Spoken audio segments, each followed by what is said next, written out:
All right, we are now live. Welcome everybody to the Indie Game Lunch Hour. It's time to begin. Oh wait, I have a tiny bit of a new intro. Here we go. Welcome, game dev adventurers, to the Indie Game Lunch Hour, the best game dev podcast on the planet. Today we're joined by Daedra Christopher, and we'll be talking about breaking into the video game industry.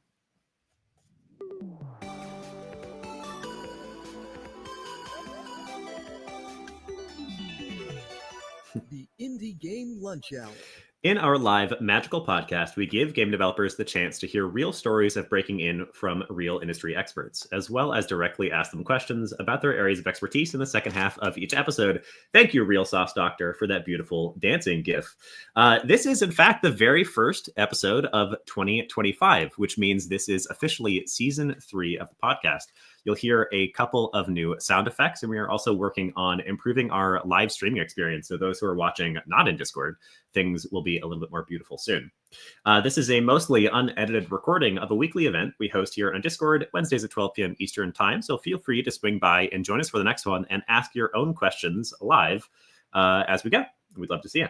I'm your host, as always, Willem Delmenthal, the headmaster of the Indie Game Academy, and joining me today is Daedra Christopher. Daedra is a senior multiplayer designer at ZeniMax Online. Don't ask for any more than that, though. She cannot tell us. And we will be talking about breaking into the video game industry, a fantastic place to start for 2025.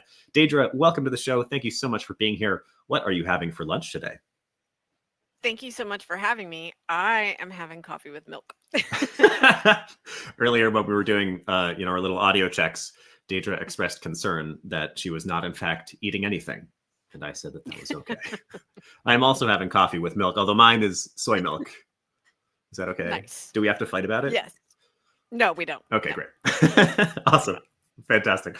Well, welcome to the show, Daedra. ZeniMax is one of those larger companies that a lot of really cool games have come out of.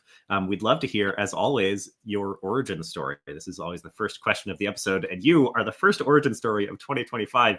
Daedra, could you tell us about where you are today and how you got there? Yeah. So interestingly enough, I'm originally from Texas, from Dallas, and I started my college career after like a long hiatus from school. I went back and I was actually studying to be a doctor.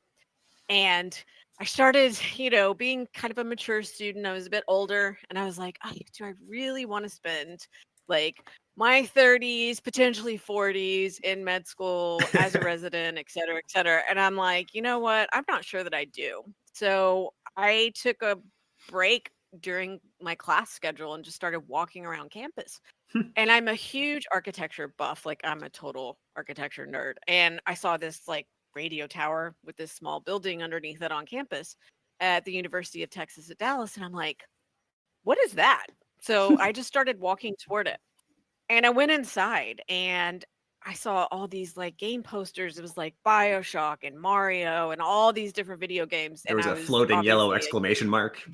Yes, I was a huge gamer, so I'm like, what is going on in here? And I asked the lady sitting at the front desk, I was like, what classes do you teach here? And she's like, we teach game development. And I was like, you can do that for a job? And she's like, you absolutely can. That was it. I was sold. So I signed up. That's all you needed to know. That's all I needed to know. Yeah, absolutely. Is a thing. So Check mark. Yeah, exactly. I went from becoming a cardiovascular surgeon to making video games. Wow. And I've never looked back. I love it. It's absolutely the best. And so I started off just teaching. I decided to go ahead and pursue my master's as well, because giving back to the community is something that's really important to me. And and then I got a call from 343 asking me, hey, do you want to work on Halo 6? I'm like, yeah, of course I do. You had to think about it. You were like, I don't know. Yeah. So I worked on Halo Infinite. And then after that, we picked up and moved all the way to Washington State from Dallas. And then I taught my husband how to use Unreal during that time. And he then, because he was a photographer before and was in QA prior to us moving. He worked at Gearbox. And so, yeah, then he just really got into lighting. My contract with Halo ended, and we both got picked up by Raven, and then we ended up in the Midwest, and I've worked on other places since then. But I've worked on Warzone, Call of Duty, and then I also, I worked at Ascendant for a little bit on their Magic shooter, and then now I'm at ZeniMax. So yeah. Wow. Incredible. Okay, so I understand for the sake of the podcast, we don't want to spend too long on the origin story. We want to keep flowing. But I got a call to work on Halo 6 is a mighty short version of something that I assume is a little bit more complicated. How did that come about? How does one just get a call to work on Halo 6? And how can I personally emulate it? Yeah. So, one of the things that, I'll talk about later is just having all of your job listing or your job search materials up to date, right? Mhm. So on my LinkedIn, I was constantly keeping keeping my portfolio up to date, keeping my LinkedIn profile active, joining groups, actively connecting with other developers. And that's how they came across my portfolio, which was just through LinkedIn. I've always been, I think aside from maybe one position, it's always been through LinkedIn. Mhm. So being very active there is really important. Mhm. Yep. So Amazing. So it literally was, they reached out to you and were like, hey, you want to work on this? yep, Incredible. That's only absolutely. happened to me Yep. once or twice in my life, and it's real nice. It's real nice It when it is. It happens. is nice. It is. Amazing. All right. Well, let's get into the topic of the day. So, we decided to talk here about breaking into the video game industry. It's something that this community cares about desperately. It's one of our biggest topics that we talk about here as well. And it's something that I guarantee 95% of listeners are wondering about themselves. Even if they are already gainfully employed, they're thinking about the next thing. So I would love that 101, that intro. How does one Yeah. break into the game industry?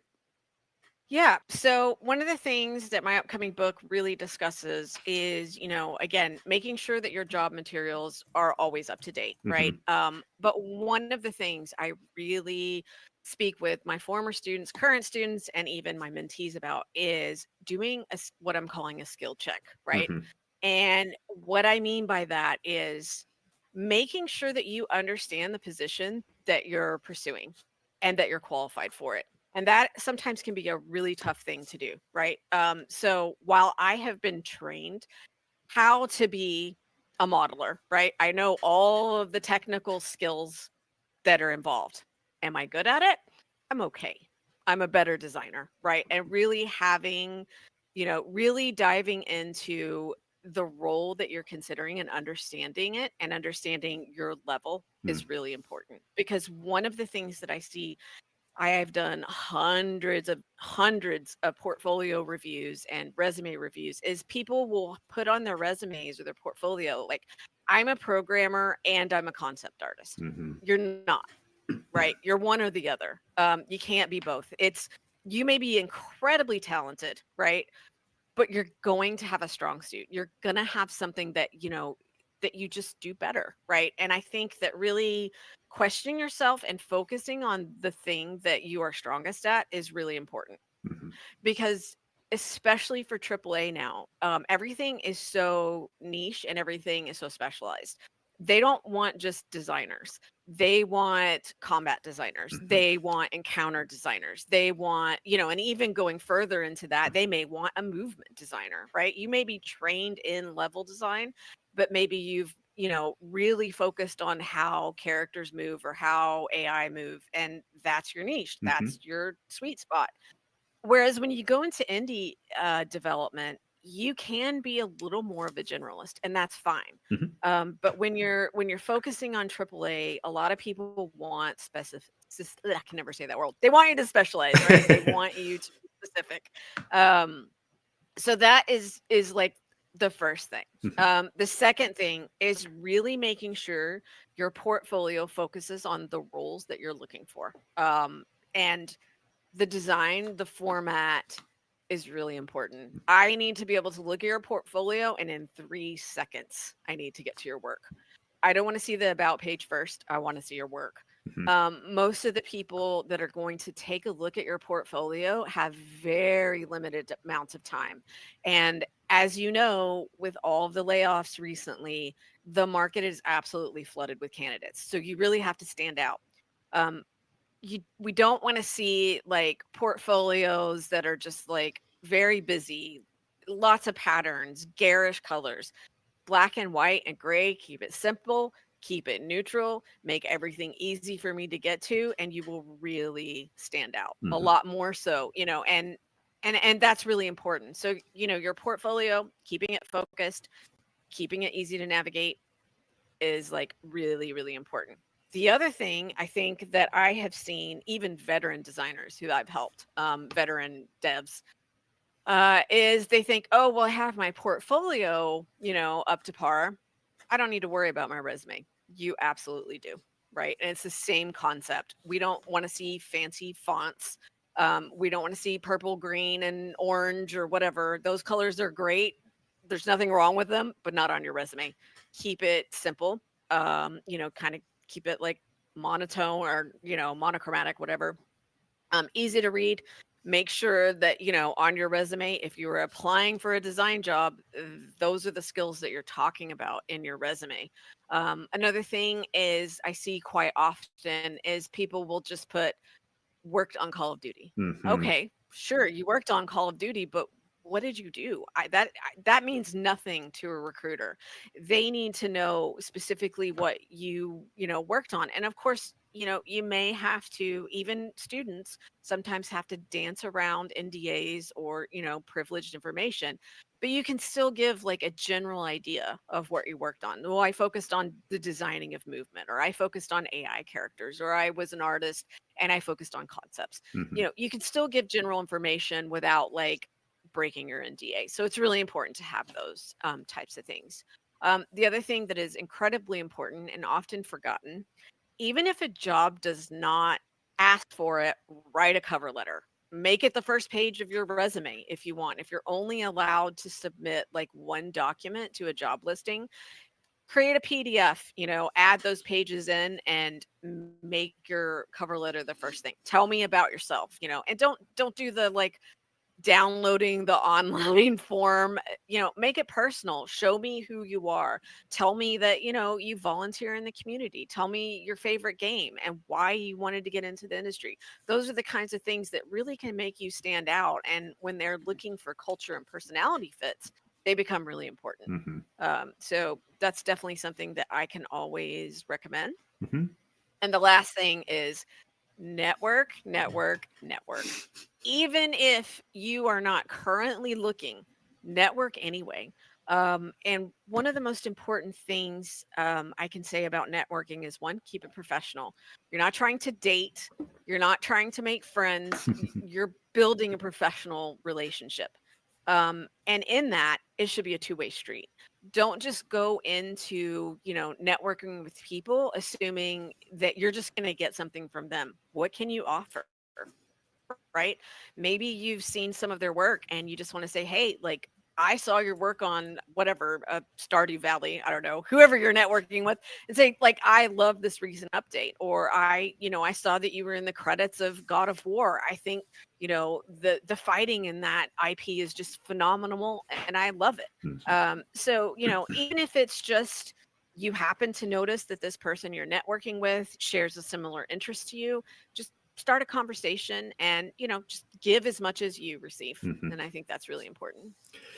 I love so much of what you just put down there, especially that last one. Give as much as you receive is real good. I like to encourage people to think about networking and like mentor building as something like a business to business sale. Like, what is it that the other business, the other party, other person, this potential mentor or connection is getting out of this relationship? And if that is not a two-way street, then they'll inevitably disappear.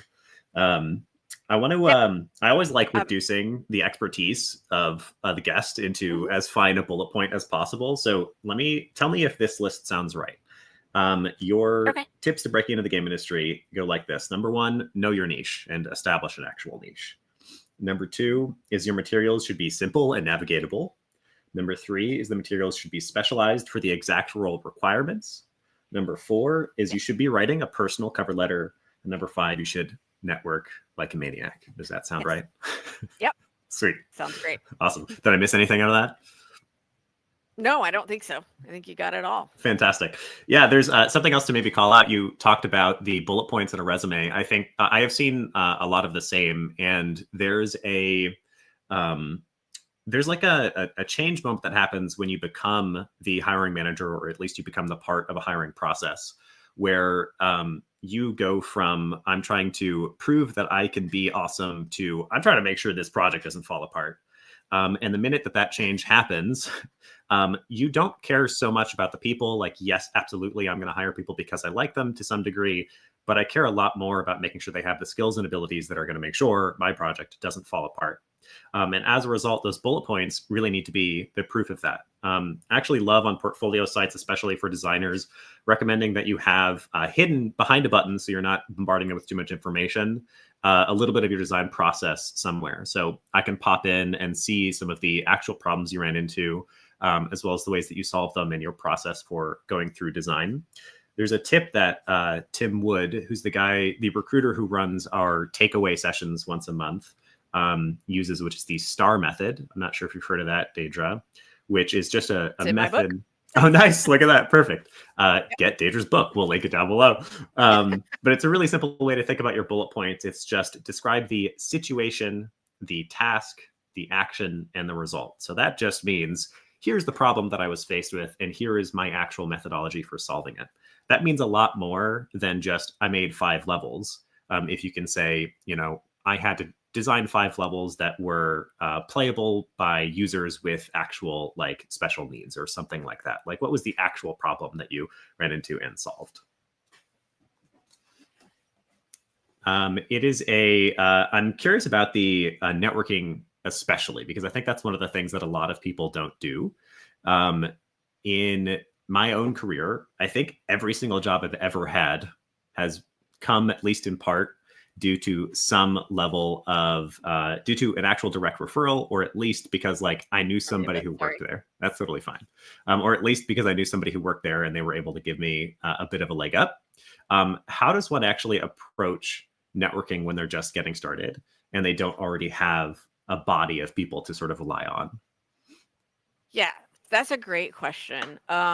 So one of the things that I started doing in school, so for any of the audience or anyone listening who is in a formal education program, number one is network with your classmates and your instructors, because 9 times out of 10, they know a lot more people than you know. And truthfully, I can't tell you how many times I've gone to a studio and someone instantly slacks me and is like, hey, remember me from our classes? And, that's an instant connection.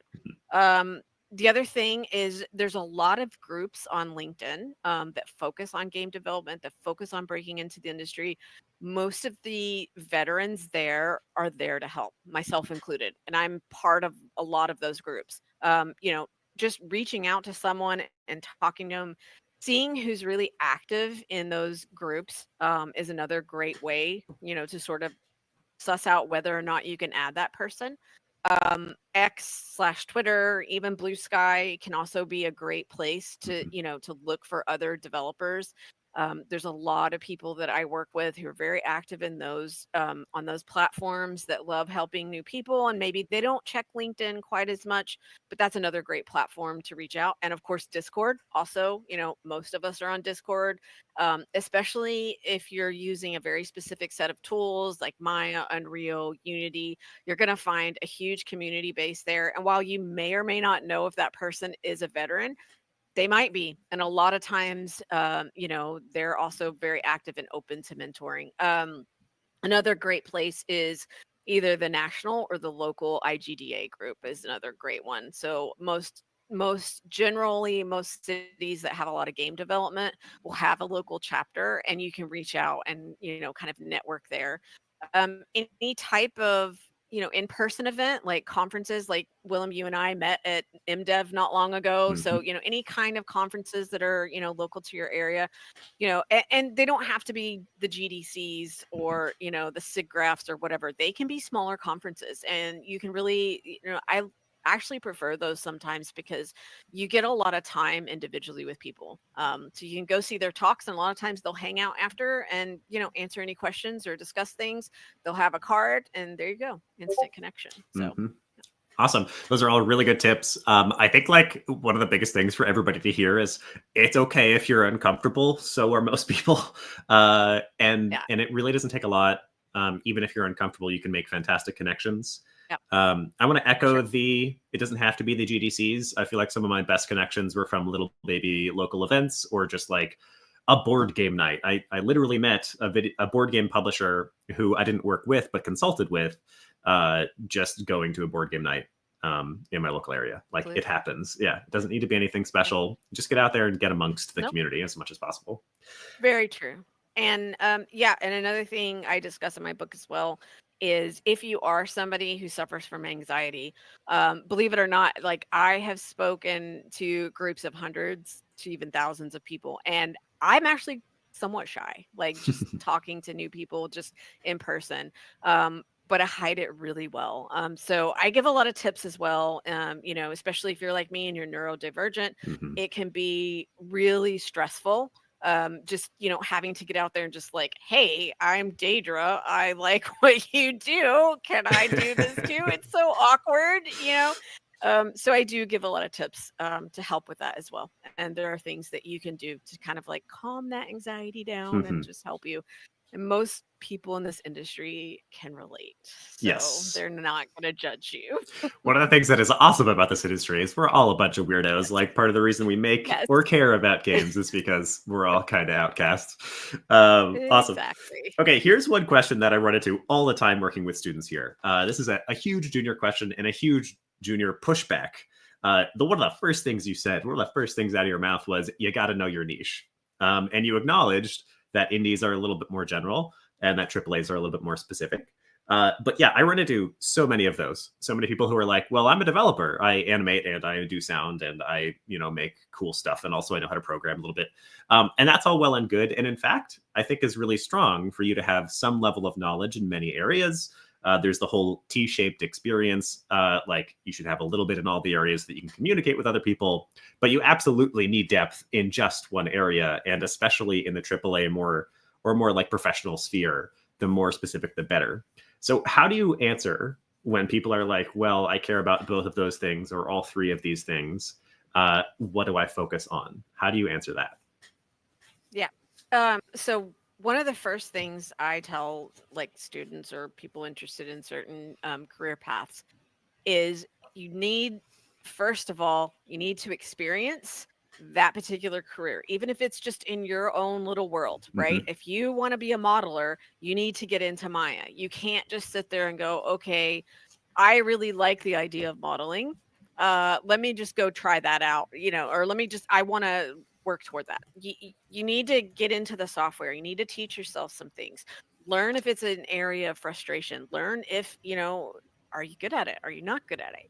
Get feedback from the community, whether that's on Discord, LinkedIn, and really listen to that feedback. That is one of the hardest things, I think. And of course, all of us feel like a lot of times feedback can be personal attacks, and it isn't, right? Like I'm a fantastic designer. I'm not an artist, right? I'm just not. I can get away with some modeling. um it can pass, but it's not good. And originally that was my focus. I wanted to be an artist, and I had to have like a really tough conversation with myself and just like look at all of the people out there who are in the job that I want, and I just knew that I didn't have it, right? But I love design as much, and I knew when I compared my work to designers out there, I was as good. And so that was kind of for me, that was kind of the way I chose. But one of the things I think is super important is research and feedback. And, something that I can't express enough is that, you know, you have to practice whatever role that you want every day like it's a job. Mhm. When I was studying to be a level designer, I gave up a lot of things, time with my kids, time with my family, playing games. I gave it up for like a long time because I had to spend anywhere from 8 to 12 hours a day honing that craft. And something else I talk about in my book as well is when you do play games, even if it's for fun, put your developer hat on, right? As a designer, I will start playing games and I'm like, why did they make that choice? I'll take my fangirl hat off for a little while, and just look at things like Horizon Zero Dawn. I'll play that game and then I'll go, the first game was better. I just, I really need to take a look at how, they were designing this particular space because I don't agree with the choices they made. And I'll actually have a notebook sitting on my coffee table and I'll make notes of different games. Like, how did they do this well? How could they improve? Do I like this from a player standpoint?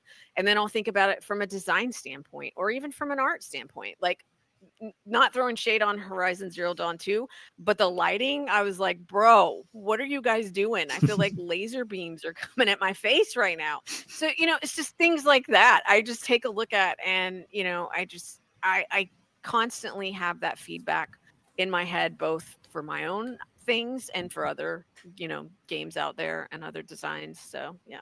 Absolutely. I love that there's I've heard that referred to as design journaling, and I think that that's valuable absolutely as a designer, but for anyone. You are all developers now, which means you no longer are allowed to enjoy your video games.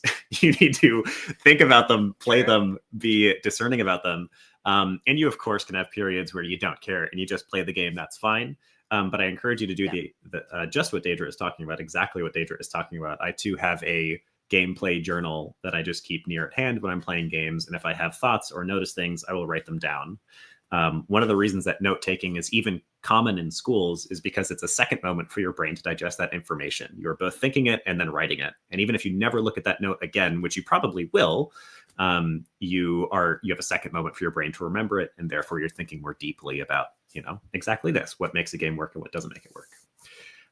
In terms of niche, my biggest piece of advice that I always give is just, it's okay if you have a lot of things you're interested in, pick one, try it. It doesn't have to be forever. You don't need to be scared that you're going to be pigeonholed for the rest of your life. People change all the time. It's normal. Just jump into one. It is very normal. Yeah. I have done that very thing.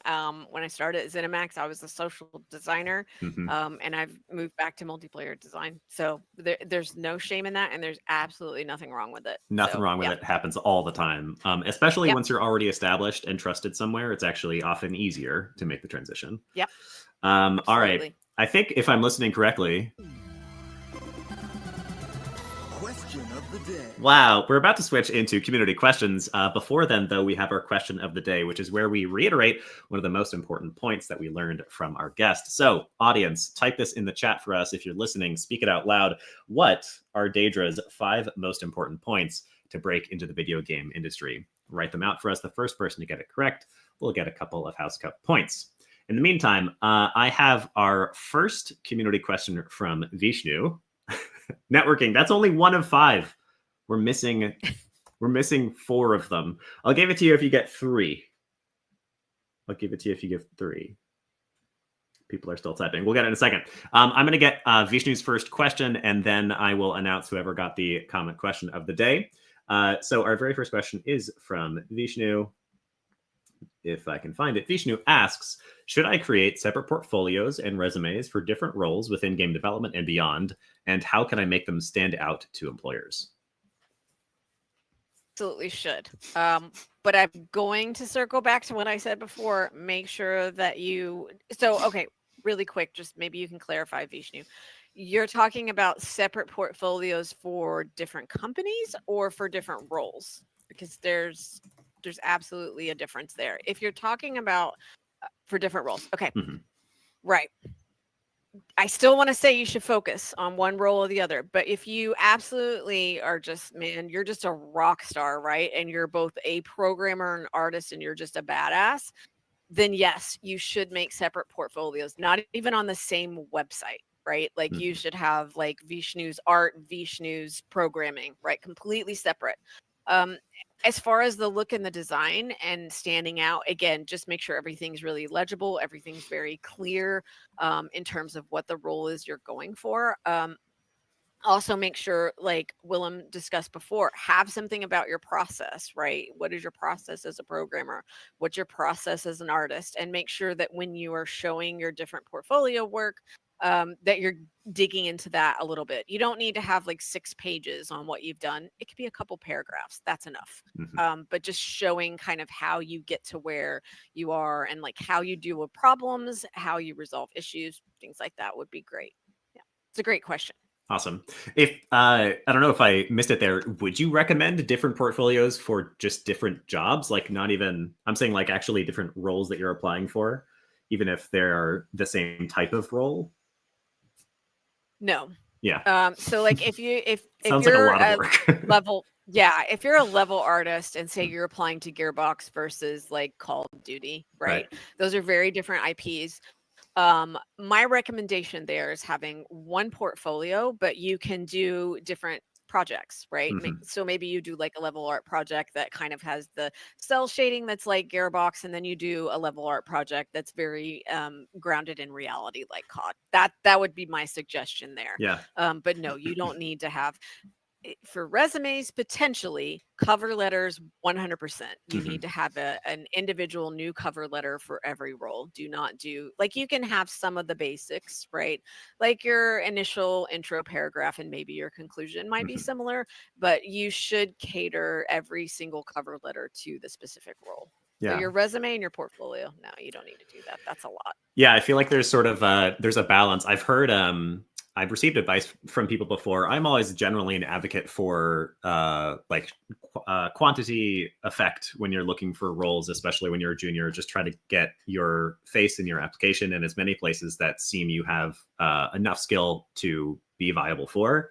But I've also heard people go for like quality first. They only go for one role. They'll cater everything to that one role. They'll go live in the community and try to talk developers for that one role. And I've heard some amount of success from that. You know, you could maybe argue that like if I'm applying to Gearbox versus, if I'm applying for a first-person shooter versus a puzzle platformer or something, I might have different versions of my portfolio for that, and that might help you land the job. But I do think that, of course, there's a reality at some point of like your time and how long are you willing to spend on one application. Exactly. I do think, like and it depends on your role, right? Because like you said, level design for a puzzle game is very different from a first person shooter. And in that respect, I think you do really need to decide. Like I'm really good at first person shooters. I mean, that's my bag personally. So I'm always going to focus on that role, right? I can design levels for puzzle games, and I have. But I don't cater my portfolio to that because that's just really not what I'm interested in. Yeah. I think that, by the way, people get stressed about that one too.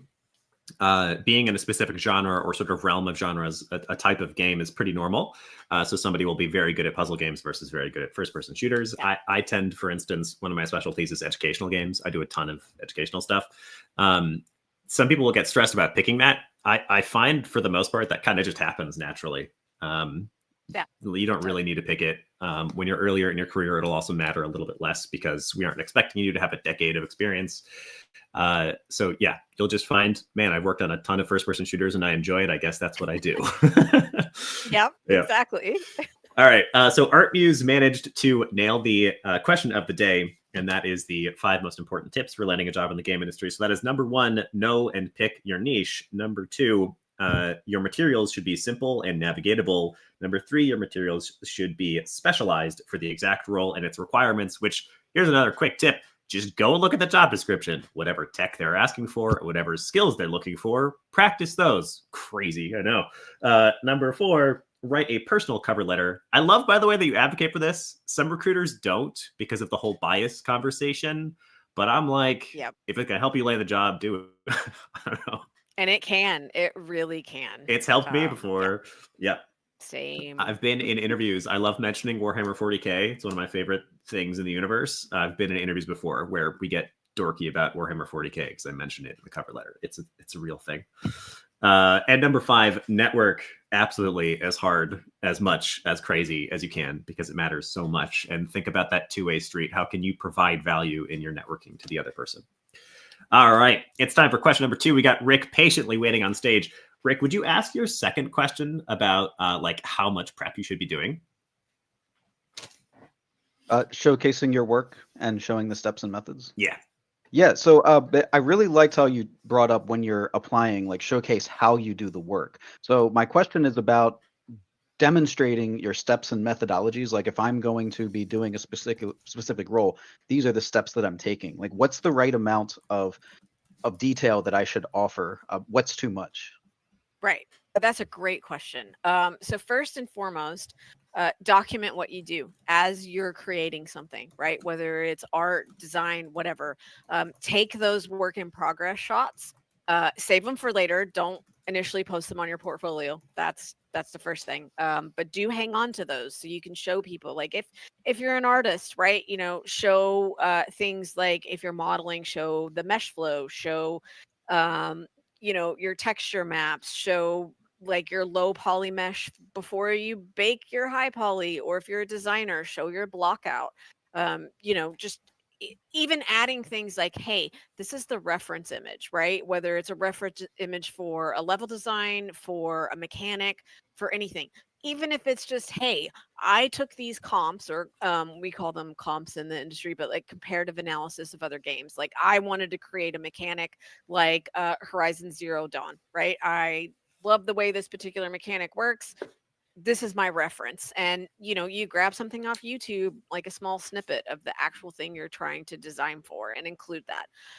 As far as how much detail you should go into, consider the fact that hiring managers and recruiters have very limited time. So keep it to like a few paragraphs. You don't need like a dissertation on what you've done, right? Because the other thing you want to do, you want to hit the main points of your process, right? You want to talk about the software you've used.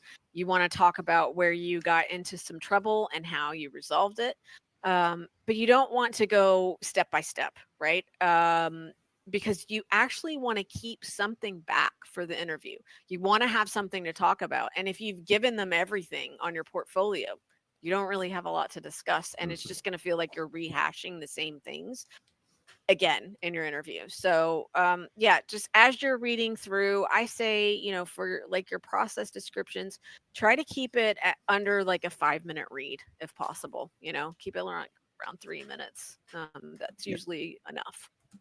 Do you think like making little videos that can be like a 60-second summary are viable, or are they just not going to watch Absolutely. videos? Yep. So one of the things that I did early in my portfolio as well is I actually did little snippets, exactly what you're talking about, where I talked over my design choices, right? Instead of writing out these huge, long, involved paragraphs, I just, you know, they were like a minute to 3 minutes, and I just kind of talked about like, hey, this is why I placed these AI here. This is what I was going toward. This was my inspiration, etc. And they really commented on how much they love that. So yeah, I think that's a fantastic idea. That's Excellent. awesome. Thank you. Yeah, that's one of the hard things. Like I can imagine from a recruiter's perspective, it's like, okay, I want to bring this person in. When we install them, like how will they do what we need them to do?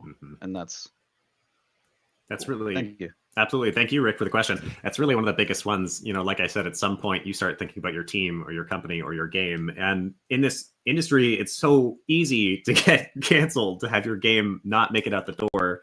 And so when you have any kind of authority in who you hire, the first thing you're thinking is, will this person add to the equation and make this game more likely to succeed?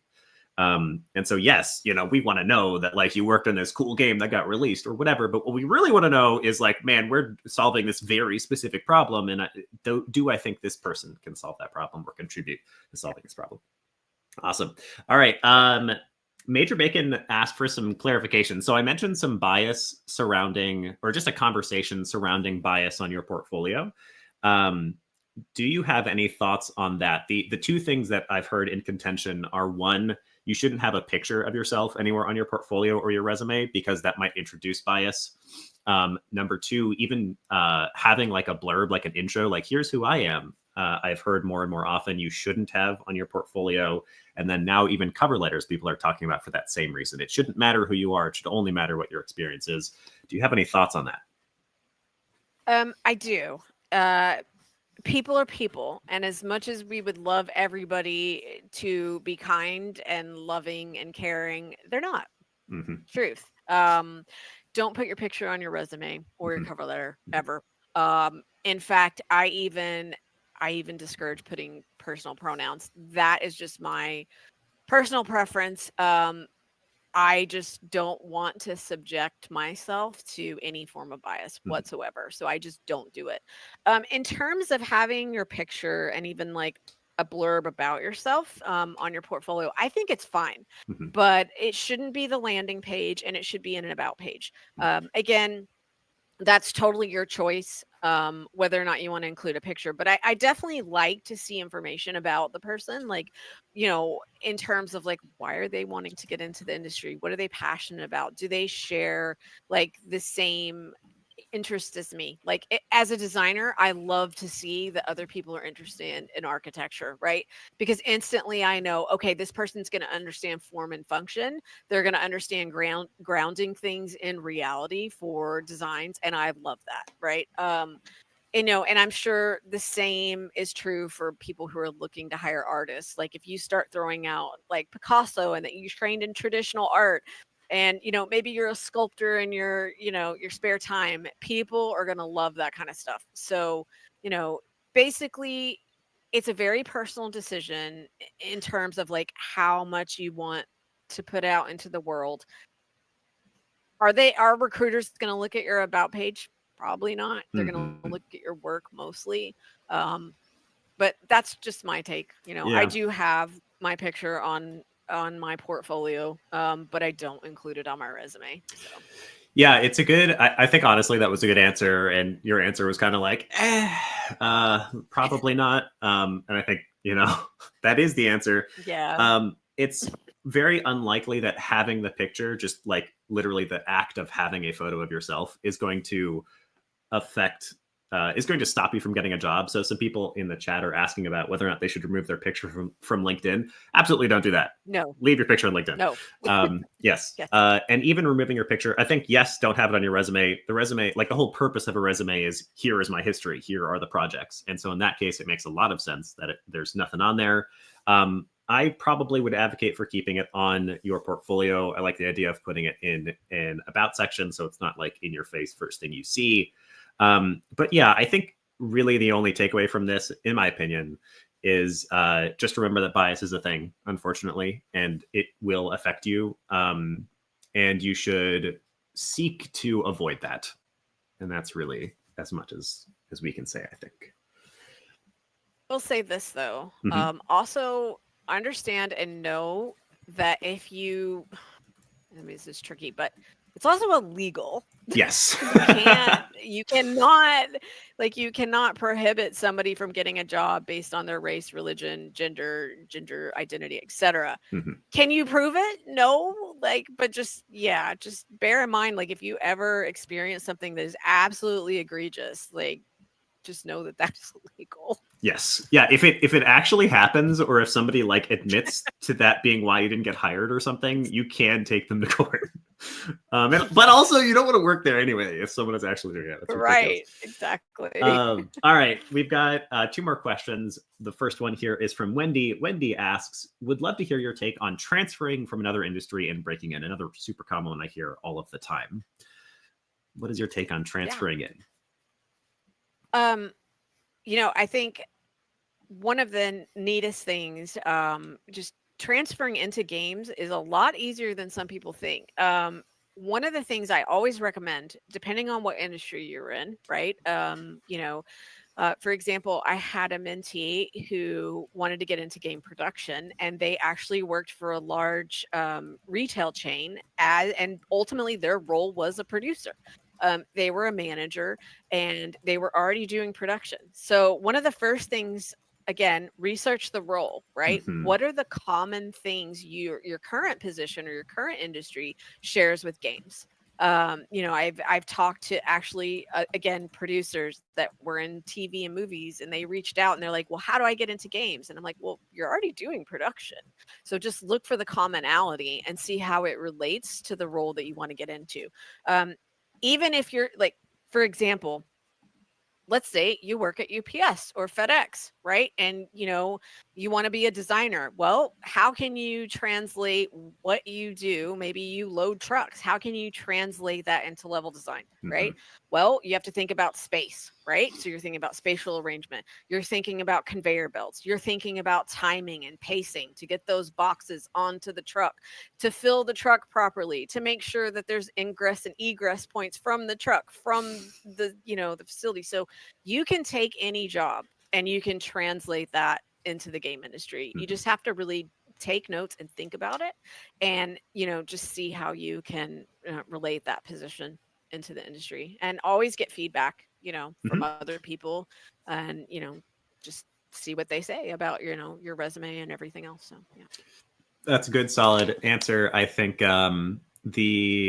sometimes I feel like people are trying to figure out, does this work or does this not work? Is this the right way or is this the wrong way?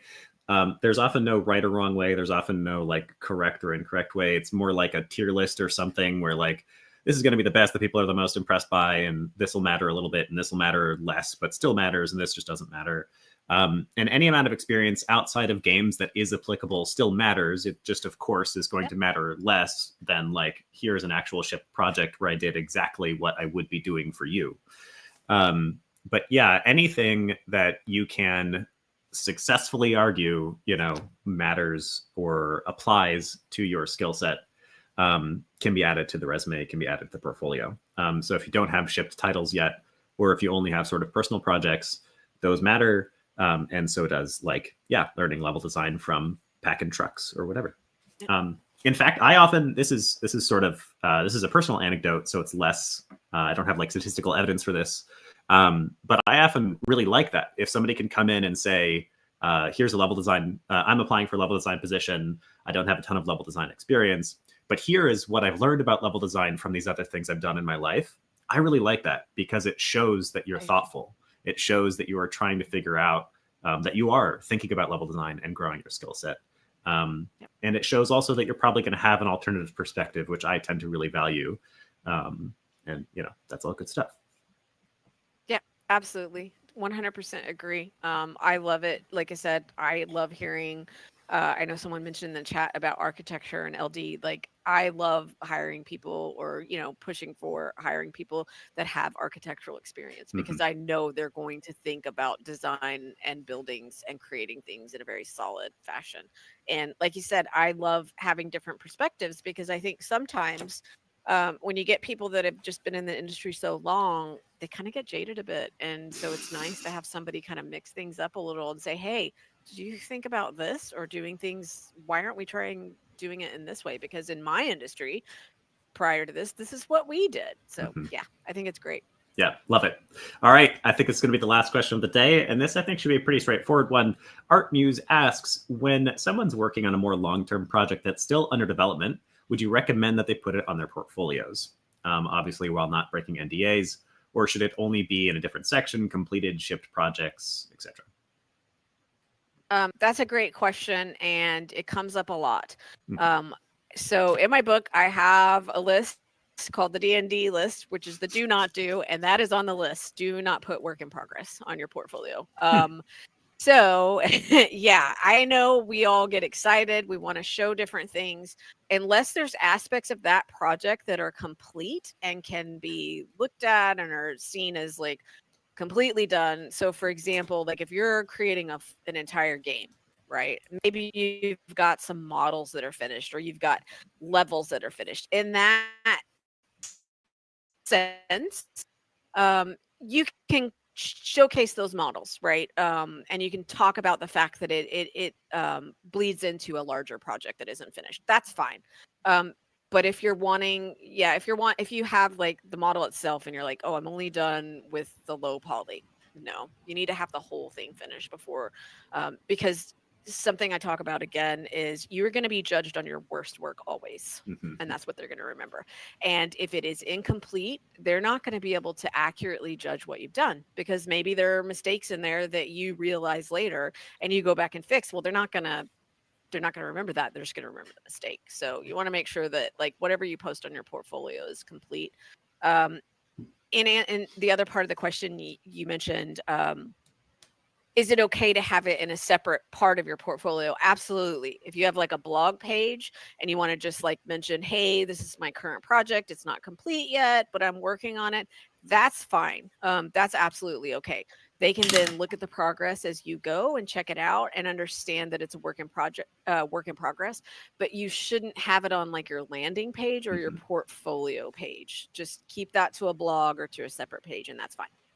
That's interesting. Yeah, I've heard different perspectives on this one. I think at the very least, delineating that this is an incomplete project and showcasing the ones that are complete first is important. Something we haven't mentioned yet, but this is one of the pieces of advice I give all the time is don't show everything. Don't show all of your past projects, because inevitably a bunch of those are going to be weak or non-applicable or whatever. I usually only advocate for putting the maybe 3 to 5 projects on the portfolio, and you can have another section of your site that's like, here's everything. But you really want to the metaphor I always give is like, think about designing a level. You wouldn't have 12 pathways in your level where 7 of them are super boring and crappy. You'd have 3 that are all interesting and awesome. So yeah, don't put everything. Just put the stuff that you think is absolute primo cream of the crop, and then if you want, you can have another section that's like, here's everything I've worked on since I was 12. Yeah. I'm not advertising my 15-year-old Flash games, Right, exactly. And I always advocate quality over quantity, just like you said. 3 to 5 is a lot, honestly. Like I've seen people get hired over 2. And that's totally fine. Like I would rather see like even one solid quality project. I would hope for 2 to 3, right? But if I see even in a past post, because this is the thing, if you put it on your site, they're going to look at it and they're going to go, oh, look what they did then. It's not very good. And, even if that was like 15-year-old you, they don't have the context for what you did there. They're still going to judge you on it. So I actually, I prefer if people don't put all their work on their site. Like you said, 3 to 5 is fantastic. Shoot for that number. Keep them, high quality, and curate your portfolio often. Like go through and look at your stuff and just go, hey, this is about 10 years old, and I'm victim to that too. Like once you get in the industry, you like forget about it, and I need to do that myself. But if you have work on there that's like 10 years old and it doesn't stand up, think about adding a new project. Try out something different, and just make sure that you're keeping your highest quality and most recent stuff up. Yep. Love that. All right. We are at the end of the episode. This has been a fantastic talk. Before we say goodbye, we've got 2 things to do. The first one, as always, is we love to assign homework in this podcast. So what is something, Daedra, that they can do in the next week or so that'll take them about an hour to practice some of what we talked about here? Yeah, absolutely. So I have a couple things. First and foremost is what I want you to do is hone in on your niche, right? Figure out where you want to focus your career. Create a OneNote. It could be a Google Doc. It can be like a Word document, whatever. But I want you to keep that as a living document. I want you to do some research on the roles, whether that's looking at GDC talks, looking up things on YouTube, Discord channels, whatever it is. Make notes. Give yourself like a chart or a bulleted list of things that you've already achieved that you can currently do for this role, right? So like if this role requires that you have Unreal experience and you've got that, mark that down, right? If the role requires that you have some knowledge in traditional art, if you have that, list it. If you don't, see how you can go about like, finding out more information on getting those skills. And then something I always advocate to everybody is spend some time every week, mark that time down and research this particular job that you're interested in, right? Whether that's spending half an hour in engine doing things, or if that's half an hour researching on how does a game design document work, right? What's included? What do I need? Whatever it is, if it's programming, spend half an hour coding or learning about how to code in a particular language. Mark that time down. Put a summary in this living document and talk about what you learned, what your takeaways were, and how you want to proceed next. So first assignment, create that document, try to understand, what it is that you're moving toward. And then the second assignment is get on LinkedIn, get your portfolio up there, have a picture. Even if you're not ready to apply for things, that's okay. But just get your portfolio up and listed. And if you want, reach out to me. You can connect with me. I can be your first network contact, and I'm always happy to chat with people. So definitely feel you can reach out to me there or on Discord, of course. But yeah, start thinking about networking. Something I also recommend is start messaging people that are in the role that you want, whether that's on Twitter or LinkedIn or Blue Sky, wherever you feel comfortable reaching out. And if you're not sure what to say or what to ask, start with just hello, right? Say who you are, like you're a budding developer or you're in another industry and you're really interested in getting into the game industry. Just give a couple sentences about who you are, why you're reaching out. And as that conversation progresses, another great question that I always tell people to ask is, you ask your contact, like this new connection, if you knew what you knew today about being, whether it's programmer, designer, whatever, what would you tell your past self? Right? That's a fantastic question, and I'll post it later in the chat once we're finished. And that's a great question because people will go, oh, wow, yeah, well, I wish I would have known X, Y, and Z. Like for me as a designer, one of the things I think on when I was starting out is I made entire games and I didn't need to. I just needed to block out, right? So as a level designer, I really pushed things way further than I needed to at the time. So yeah, just questions like that are great. They can really kind of open up the conversation and really, get some information that you need. So amazing. All right, let me try to distill this down because I love holding people a little bit accountable to this homework. So make a living document. That is your career progression doc.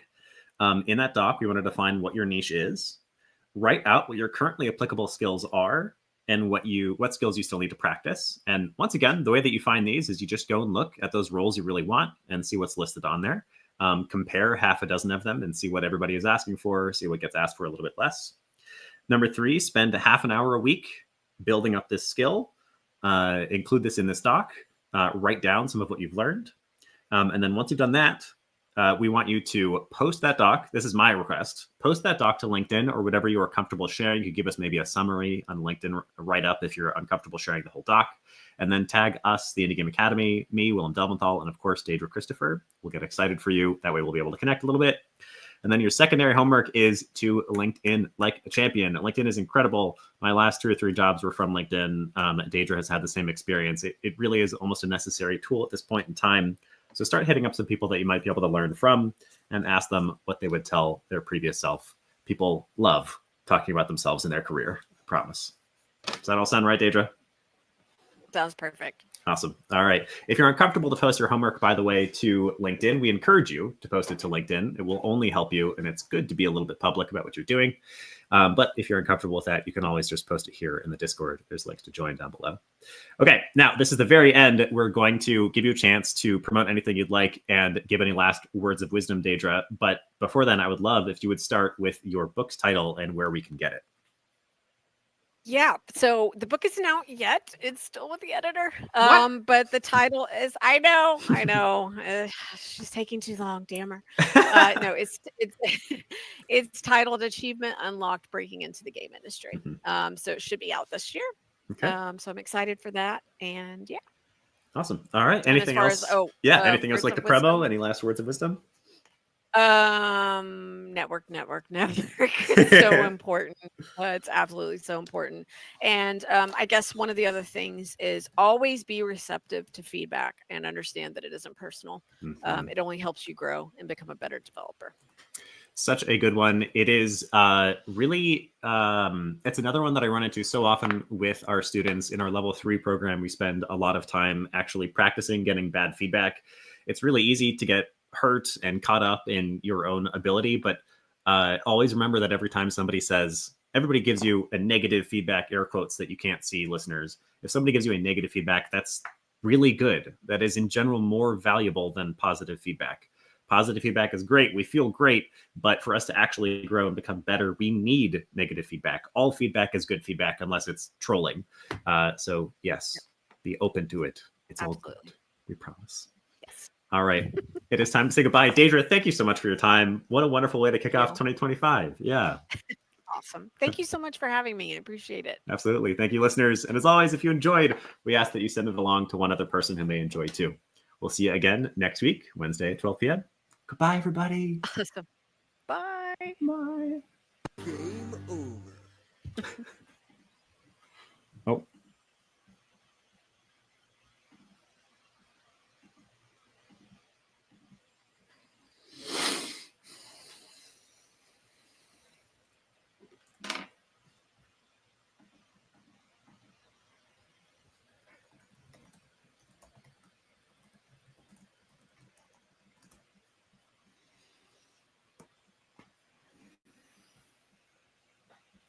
And goodbye to our live audience. We love you.